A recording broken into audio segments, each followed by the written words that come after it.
Riwayat nan suci dari Ibnu Umar, habar diwarisi.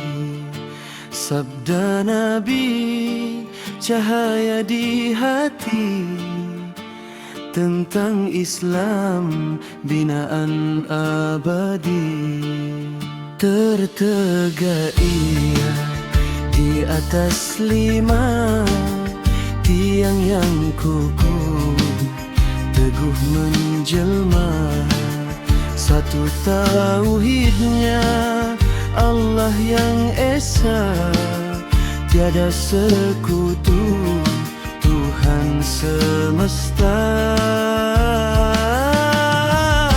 Buna al-Islam ala khamsin, sujudlah dahi, solat didirikan, zakat diberi, harta dibersihkan, puasa nan mulia di bulan Ramadan, haji ke Baitullah, tenda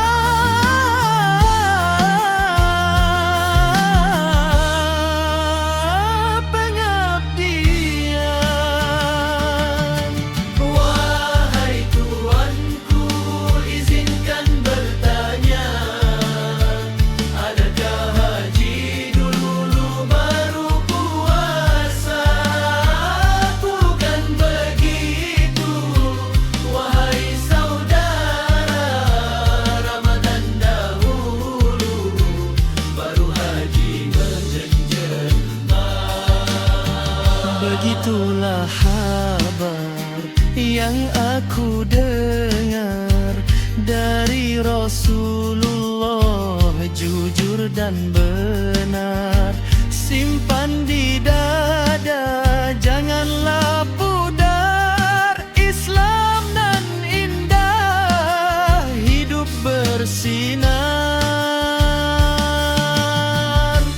Buna al-Islam ala khamsin, sujudlah dahi, solat didirikan, zakat diberi, harta dibersihkan,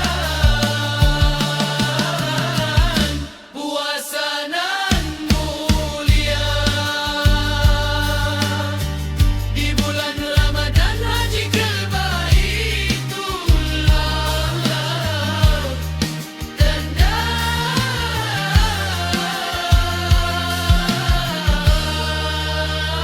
pengabdian.